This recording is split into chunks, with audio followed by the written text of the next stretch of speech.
Ask a little bit more about his conditions in prison. You spoke a little bit about what it's like inside, but what do you know about how he's coping in there, you know, solitary confinement? If you can describe to us what that's like inside there and how he's doing. I mean, he's a 73-year-old man as well.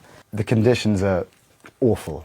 They're not bad, they're awful. It's, you know, Yeah, it's been described as a death cell, the cell that he's in, because I think inmates who have been put on death row have been put in these small cells before with barely any light. Sometimes the electricity's been cut off.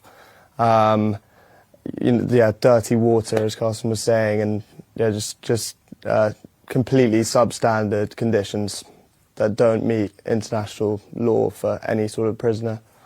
So what went through your minds when you saw the images of him that were circulating on social media, that perhaps he'd died or he'd been killed? There were all sorts of rumours swirling because, of course, there was no family contact, even though every Tuesday family members, based on the court, are supposed to see him and make contact with him, and they hadn't for several weeks.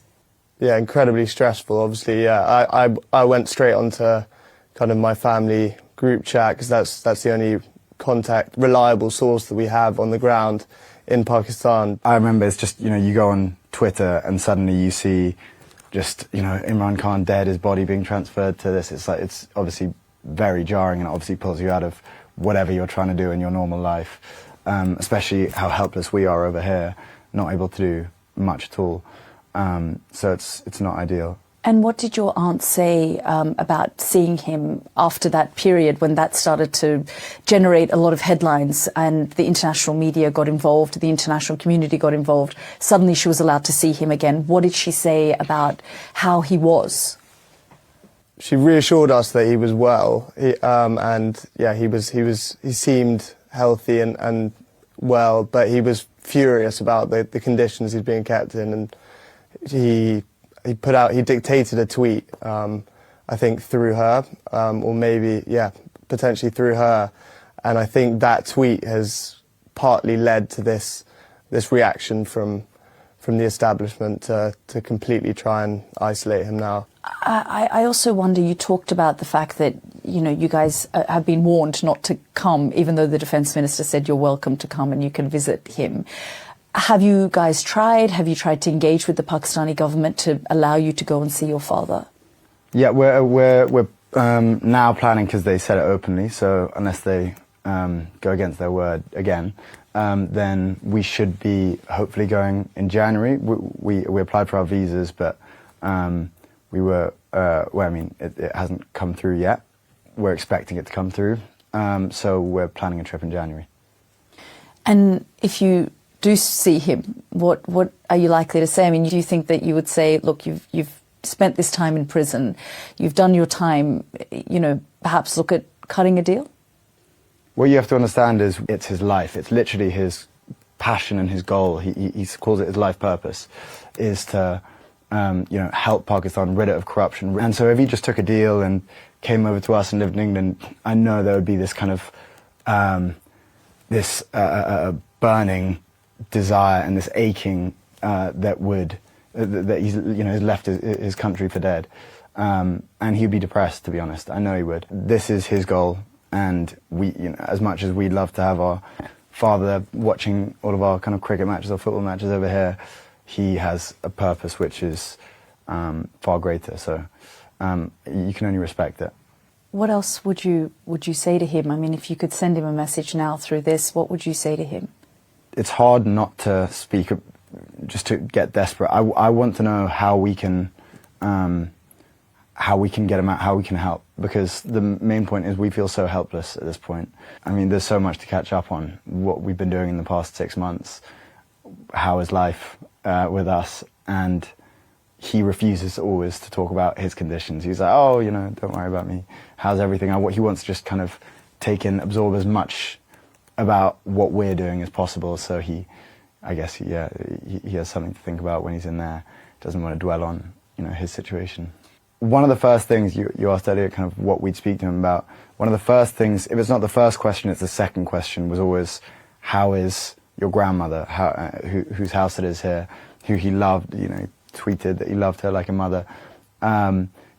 we haven't spoken to him since she died only a couple of months ago, and I would love to speak to him about that. You know, he called her his mother after his own mother had passed, and their relationship was so close. So I'd love to speak to him about that. Was he critical of how you guys played cricket? He was actually quite polite. Yeah, he really wasn't. No, he wasn't at all, actually. No, he said, you know, you either have the kind of passion to be professional and then he would push us, or if we didn't want to be, then play it for fun and enjoyment. And I think he realised it was probably the latter. And we're now we've gone from, maybe back then we did love it, but not to the degree that we would play it professionally. Now we're both kind of obsessed. You talked about feeling helpless. I mean, what do you want the international community to do now? What would you like to tell global leaders, people like Donald Trump, for example? You were both in the US recently, and we've seen the evolving relationship between Pakistan and the Trump administration. What would you want to say? I think at minimum just to make sure that the standards of international human rights are being upheld, and right now they're clearly being violated. And democracy in Pakistan is to see how it's deteriorating. And yeah, essentially we just want to ensure that the basic human rights for our father are being respected, and implement the court orders, respect the court orders, and respect the rule of law, really, and allow him to see his personal position. That's massive, obviously. Allow, basic human rights. It's those three things. And also, if possible, independent monitoring of his conditions, because we have no idea what it's like until someone goes to see him and speaks to him. So I spoke to a representative of the Pakistani government who said to me, we don't have control over what the jail does and the jail staff and the treatment, and also brought up the 200 plus cases of corruption against him and various other cases. How do you react when you hear that from the Pakistani government? I mean, they're all crooks. They are the lowest of the low. They'll do whatever it takes, whether it's torture, whether it's disrespecting democracy and rigging an election. They'll take any sort of deal.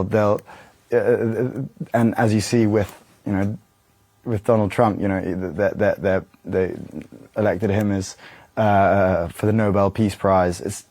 They'll do whatever it takes to stay in power for wealth and for control. It's the current government and the army they're laughable, and it's very, very clear to see how corrupt they are if you do the slightest digging. So there's not much you can say other than they're just it's a crooked system run by crooked people. Yeah, it's not even digging really. I think the international media it's been pretty widely reported that the previous elections in February 2024 were rigged. Their mandate, PTI's mandate was essentially stolen. Everyone knows who the most popular leader in the country is. And the UN, Amnesty International have all called it an arbitrary detainment. I want to ask a little bit more about the fact that the army chief, Qasim Munir, they changed the constitution. He's given himself a lifetime amnesty and, immunity. I just wonder, Imran Khan, if he becomes aware of all of these changes, and he may be aware, it's hard to know, what he would be thinking about all of these shifts and changes that we're seeing now in Pakistani politics. I don't think he'd be surprised at all, because I think it's quite clear that it was heading towards basically what it is now, which is a military dictatorship in everything but name. So I think he probably knows about this already, and part of the reason he's being silenced and isolated is because they know that he's inevitably not going to stand for this. Do you think he'll ever get out? Right now, the conditions are getting worse. The people in power are becoming more entrenched, as you say. So it's very hard to see a way out, and a lot of the people we speak to, the kind of advisors, are seeming less and less confident every time we speak to them. So we're now worried we might never see him again. It's good to see this defence minister say, "Oh, welcome, come," because now we actually, you know, we have that recorded. We can go over there and hopefully we can see him. But I still have my doubts. Yeah, and also the fact that he's not the sort of person who's going to make any compromises or cut a deal. So, yeah, and yeah, at the moment that looks like the only easy route out. But I think international pressure is always an effective way of forcing change in these situations. I wonder on messages, I mean, what you would say firstly to the Pakistani government, and what would you say to the Pakistani people? Because, you know, many say that they are too held hostage by corrupt governments and these authoritarians who are changing their constitution, and it's going down a slippery slope of authoritarianism. I would say to keep the faith and to keep making noise, even though the government and the establishment are trying to scare them into silence as much as possible. Peacefully protest if you can. As you say, you're stuck between a rock and a hard place in terms of how much you can do in terms of your activism. You have lobbied the UN, and the Special Rapporteur has put out a very strong statement condemning his solitary confinement and saying it's against international law. What next for you guys in terms of what you do, you know, along these lines to try and get the word out there? I think more media like this to spread the word, and also we're looking to do more advocacy, to do trips maybe to Brussels and or Geneva in January to speak to politicians and officials about this situation. You talk about when you were little, 4 and 6, the conversations that your father had with you. As you were growing up, did you think you would ever be in this position, lobbying for his release from prison? Because, of course, the path that he was going down was always a dangerous path, you know, going into... There has been no leader of the country, a Prime Minister of Pakistan, who hasn't spent time in prison since the creation of the state. It's always been that murky relationship between civilian government and the military and the intelligence agencies of the country. Did you think that you would be faced with this day?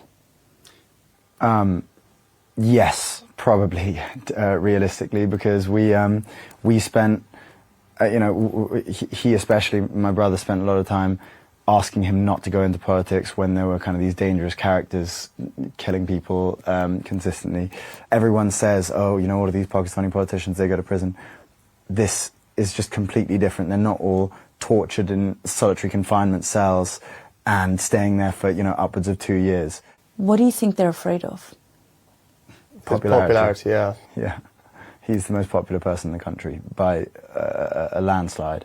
So the moment he's out, you know, there's no chance they'll hold on to power. So they're desperately clinging on to it, however they can.